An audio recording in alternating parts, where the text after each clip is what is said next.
Good day, ladies and gentlemen, and welcome to another very bad life choice. Otherwise known as Twitch chat bullying me until I'd made this Grendel guide. Yes, that is correct. You heard me right. Today we are going to be doing a video on possibly one of my least favorite frames in all of Warframe. The only one that might possibly take the crown from that one frame that I also dislike, Mirage. God, I hate Mirage. Although, I'm not gonna lie, through the process of making this video, I have certainly learnt to appreciate Grendel a little bit more than normal, and whereas originally I had a little bit of a distaste for him, I may actually start liking him by the end of this video. Possibly, who knows? Let's have a little look in and see what he's actually all about, shall we?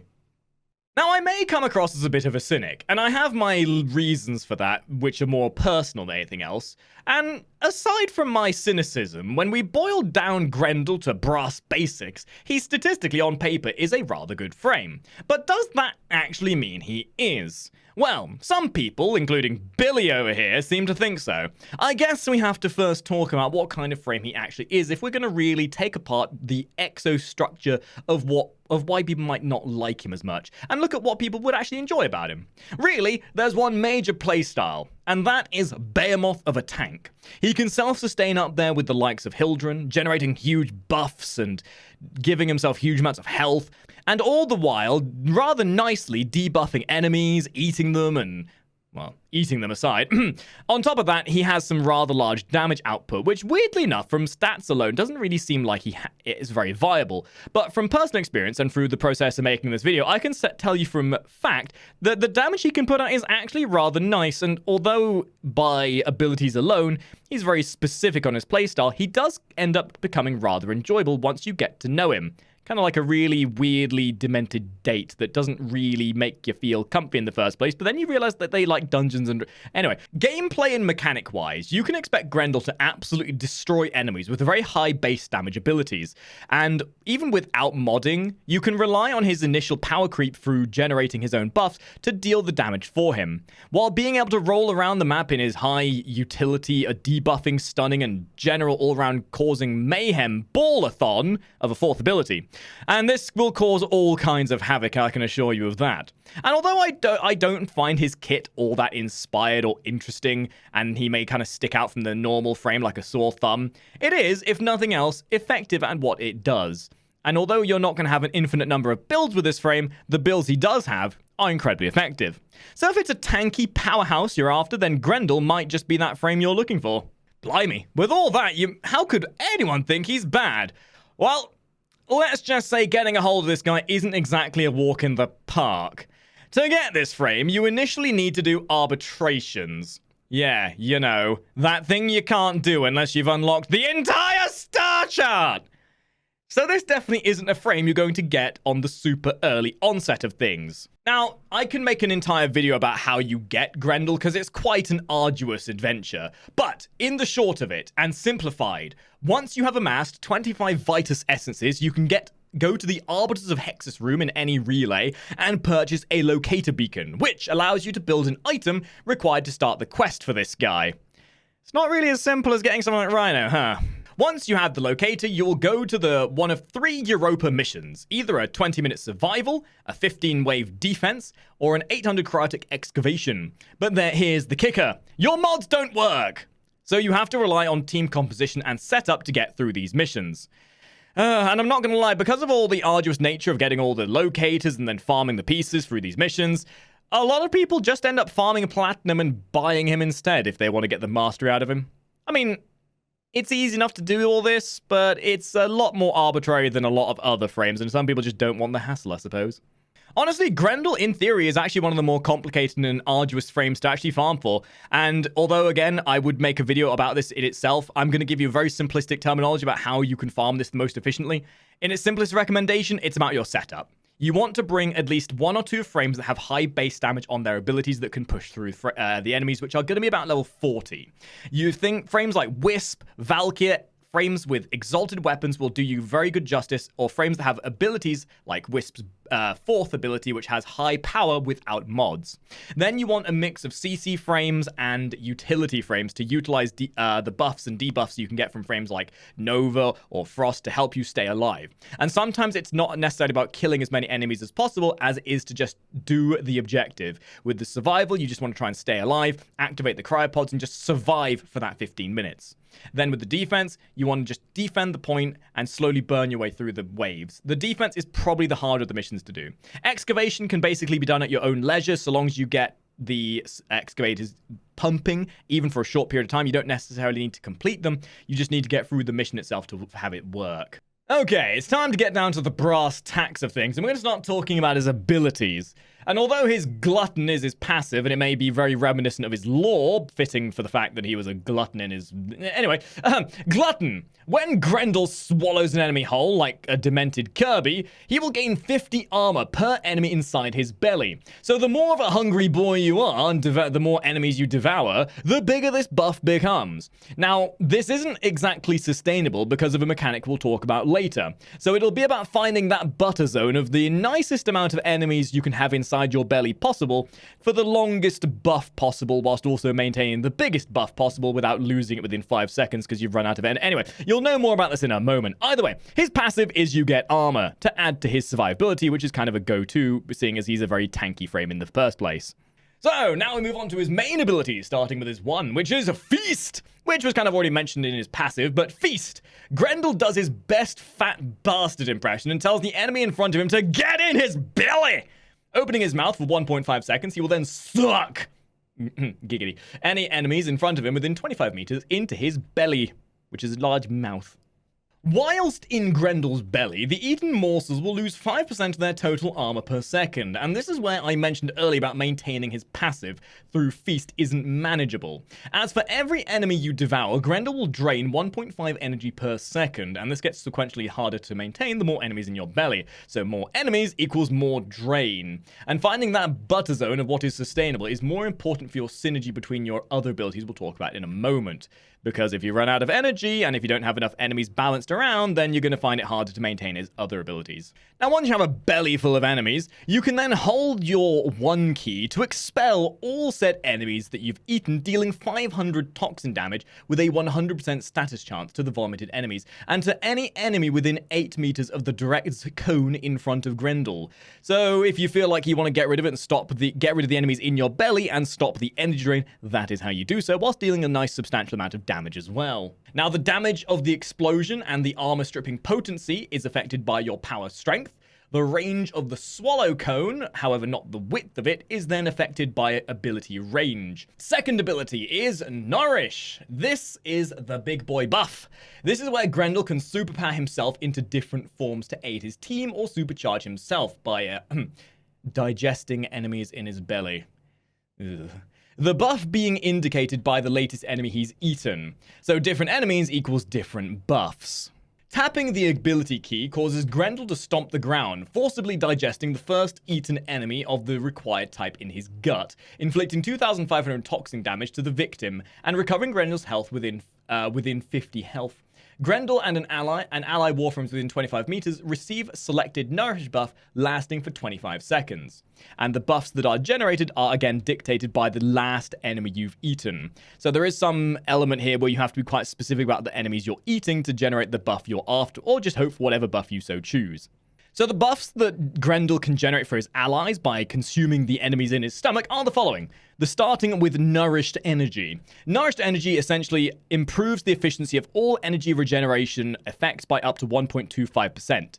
That efficiency is then improved based on your power strength, so more power strength equals more energy efficiency.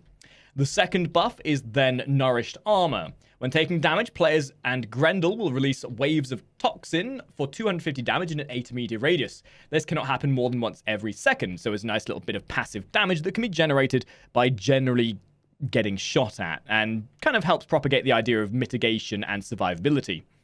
Then the third and final buff is Nourished Strike. It generates a powerful toxin buff to allies and their weapons, which is also affected by power strength. The third ability is then Regurgitate. Not the most pleasant sounding ability in the world, right? Well, this ability does exactly what it says on the tin.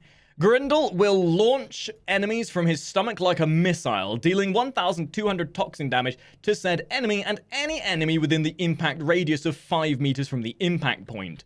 So if you wanted to turn your enemy into a flying projectile munition and food at the same time, this is your chance to see some Grineer fly, and although it's not necessarily the most strongest ability in the world, it is rather hilarious to watch your Grineer enemies, or any enemy in general, fly through the air like some projectile cannonball.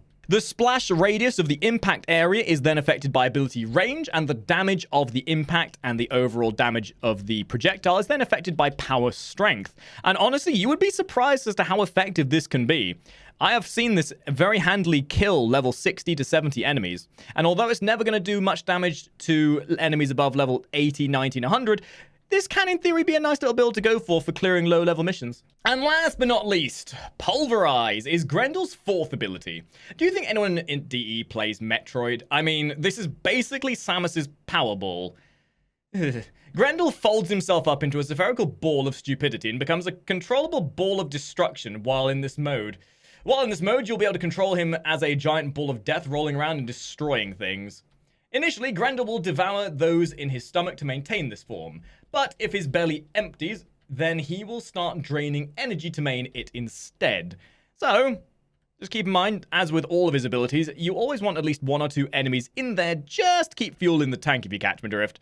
As you can kind of see his belly as the fuel tank and his abilities, each one of them generally expending some form of fuel to be able to function. While in this mode, Grendel will inflict 500 to 4,000 impact damage to enemies within range and knock enemies away that get in his path, and the radius of this destructive ring gets larger the more enemies that are eaten. You will notice that the damage types and the radius types are very variable with this, but they are entirely dictated by the amount of enemies in his stomach. The more enemies, the more potency of the ring and the size of the ring in general. Additionally, if you have a face-sitting fetish, landing on things or jumping on things from a distance will send out a large wave of damage, inflicting 150 to 500 impact damage to enemies within 5 to 15 meters.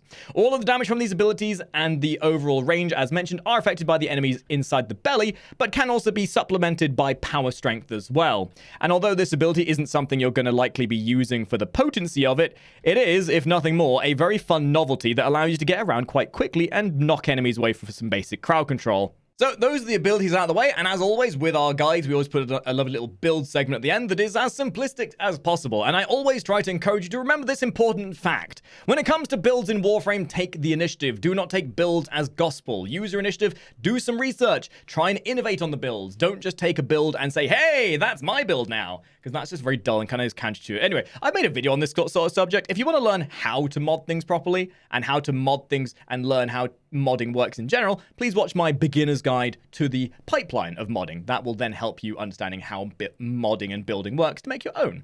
Anyway, moving on with our first build. As Grendel has a very cyclical playstyle and a very linear playstyle, it's no surprise that there aren't too many builds to go for with him, but this first one is a bit of an all-rounder. This will help you stay alive and also generally help your team as well with some nice buffs. So, right off the bat, as always, the aura mod is entirely down to personal preference. I use Crow Projection just because it's what I enjoy using. Energy Siphon could be a good one here as well, just for that a little bit of extra energy income, but that's entirely personal preference. Now, with Grendel, there is a big preference towards survivability. He gains a lot of passive benefit from health mods and then survivability. So, initially, when it comes to survivability mods, it's entirely down to you. Adaptation is an end goal mod to go for. Definitely something you'd replace with something like Steel Fiber if you don't have it.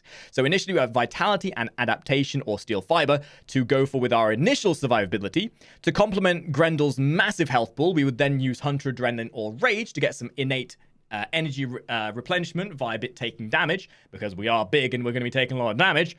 We then have Intensify for that little bit of power strength along with Power Drift. We then have Stretch to increase our radius of an aura just by that slight little bit. Admittedly, you could replace Stretch with even more power strength if you so chose to go for a bit more of a self-sustaining buff. We then have Streamline for a bit of efficiency to reduce the overall energy loss and to increase the amount of energy efficiency we're getting, so go figure. We then have Prime Flow, Flow isn't necessarily a mandatory thing here, but because you are relying on your overall energy pool to maintain some of your buffs, it is worthwhile to use it, but again, can be swapped out for some more survivability if you so choose. Then we have Prime Continuity to help the buffs last for as long as possible. In my eyes, I would either replace Flow or Stretch with more duration to make your self-sustain more efficient, but it is entirely down to personal preference here. The second build is then entirely based around the idea of self-sustain and survivability. Again, we have our adaptation, our steel fiber, and our vitality as the baseline survivability mods. Again, adaptation could be replaced with anything here at this point, even vigor. Then we have gladiator resolve to combine with that even further to increase our health pool even more. We then have flow, as mentioned previously, to give ourselves a much larger energy pool to pull from.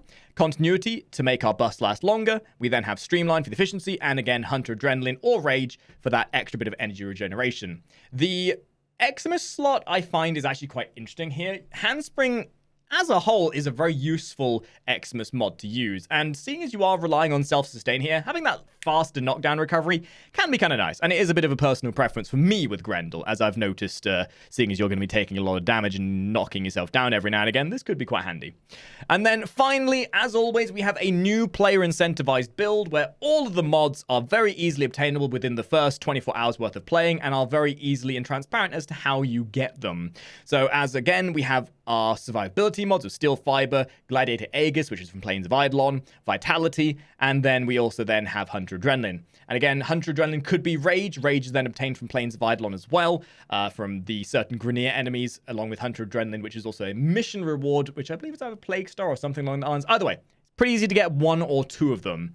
Then you have Flow for the energy, then you have Continuity for the duration, and Streamline for the efficiency. And again, really, you could play Grendel without any mods, but because his potency is more generated from the buffs he self-generates, it gives you a lot of freedom with your builds with Grendel. So you can kind of mix and match whichever way you want, and offers, even if he is a bit of an annoying frame to get a hold of, one of the more variable build types in the game. So if you've wanted a frame to really test out builds with and learn the semantics of the pipeline of builds, Grendel's a pretty good frame to go for it with. Even if he is a big, big boy. And that's the video, and as red text telling me I need to get the F off the game, we're going to wrap this video up here. Hopefully this video has been informative and given you some insight as to how Grendel functions. Hopefully this video hasn't been too long and I haven't lost too much sanity making it. And again, I've actually had a bit of an epiphany that I actually don't mind Grendel for this video, even if he does look like Sully from Monsters, Inc. So, if you like this video, please make sure you share a like. If you want to join our fellow Tenno here and join us in making these videos, then please join us on Twitch, as there is a link down below in the description. And if you have any suggestions for videos you want to see in the future, please leave a comment down below. And if you want to support us and help that algorithm, then make sure you like, ring the bell, and do all the sacrificial lamb slaughters you need to appease the YouTube algorithm to help more people find our content. So thank you for watching, and I'll see all of you top hatters in the next video. Video. Ta-ra! Now I have to laugh and grow fat. Ha ha ha!